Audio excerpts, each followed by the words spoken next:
travaille à la Chambre régionale de l'économie sociale et solidaire et on travaille en partenariat avec Entreprendre pour apprendre sur un module de sensibilisation à l'économie sociale et solidaire qui dure en général 1h30, 2 heures. On fait une mini-entreprise, donc on a déjà trouvé notre idée, c'était de faire une housse pour selle de vélo.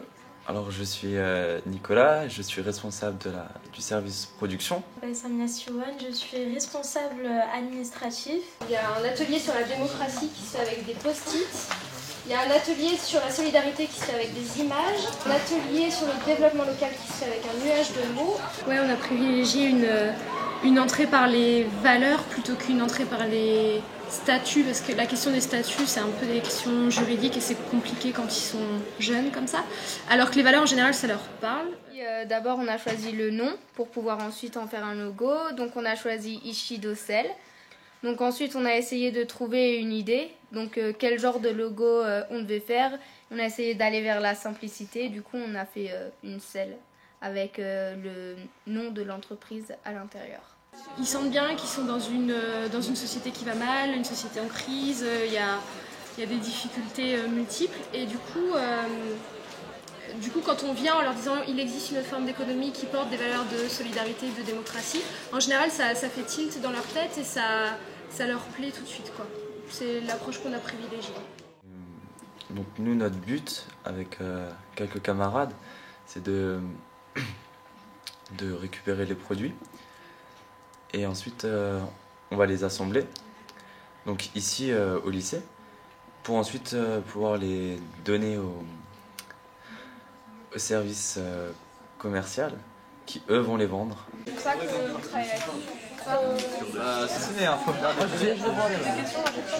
vous allez en discuter ensemble, on va prendre une note sur les réponses et après on va faire un retour en fait, vous allez expliquer pourquoi cette forme, pourquoi c'est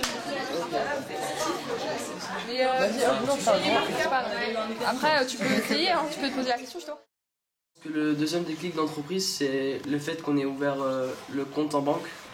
De créer des aménagements afin d'éviter de prendre la voiture, des aménagements simples, je sais pas, comme le tram. La somme, ça représente quand même 140 € et 40 centimes. C'est-à-dire qu'on a donné des avances remboursables, ça représente environ 4 € par personne. C'est super intéressant de venir et faire de la sensibilisation. Ça permet aussi de remettre en question nos propres pratiques. Ils deviennent acteurs, c'est participatif et ils apprennent aussi à s'écouter, quoi. Donc certains le font déjà naturellement et c'est aussi enrichissant. Ils n'ont pas toujours la même vision des choses et ça aboutit à des restitutions de bonne qualité. Donc mon boulot consiste à collaborer avec le service production. Le projet en général, c'est une bonne chose parce que à la base, la classe, on n'était pas vraiment tous soudés. Il y a eu des nouveaux qui sont venus, tout ça, et maintenant, je trouve que ça nous a rapprochés et c'est déjà un point en commun. Et Vétis, c'est une association et du coup ils donnent du travail aux personnes qui n'en ont pas. On a choisi nos tissus, on avait déjà fait un petit schéma de la housse qu'on voulait avec les couleurs et tout ça. Et finalement on s'est arrêté sur ça. On aura 3 couleurs différentes, on aura bleu, rose et rose.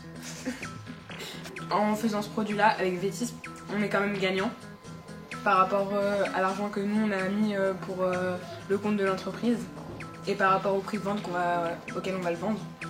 Et du coup on recycle du tissu qui a déjà été utilisé, du coup c'est du développement durable. Du coup c'est bien aussi pour à la fin parce qu'il y a un prix de développement durable. On a juste à mettre sur la selle de vélo en cas d'intempérie. Et là il y a des fils pour resserrer selon la selle, celle est grande ou petite. Voilà, donc c'est adapté à la bonne taille. Là c'est imperméable et c'est facile d'utilisation. On a juste à le mettre, à l'enlever, à le remettre.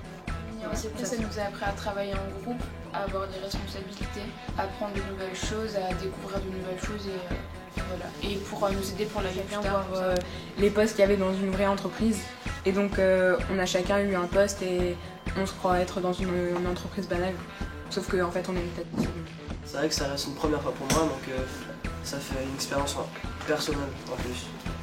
Alors pendant tout ce processus de la mini-entreprise, il y a eu quand même des difficultés pour que les gens s'y mettent. Ouais, du coup maintenant ils travaillent tous et ils veulent vraiment réussir, ils veulent gagner parce qu'ils savent qu'au bout il y a un prix et il y a une bonne ambiance quand on travaille. Genre tout le monde s'y met, on peut rigoler tout en travaillant, être sérieux et tout ça. J'avoue que tout au départ, pour moi, c'était un défi. Je ne savais pas trop où j'allais avec cette classe. C'est la première fois que je mets en place une mini-entreprise. Heureusement que l'on a Madame Cantel de l'association EPA, Entreprendre pour apprendre, et aussi avec le soutien de Cécile Herman. Et sans le soutien de ces deux personnes, et donc je n'ai pas encore terminé, mais je n'arriverai pas à faire aboutir ce projet. Le gros souci actuel, c'est de trouver un acheteur. Et l'autre souci, c'est de trouver le financement nécessaire.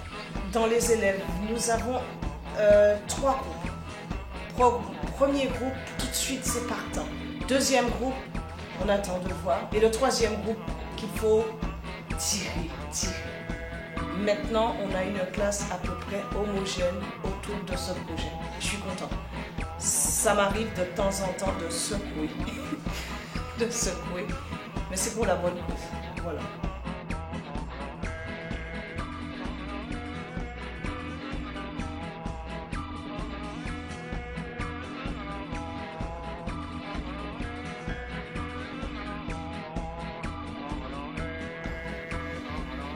Mais allez! Comme j'aime pas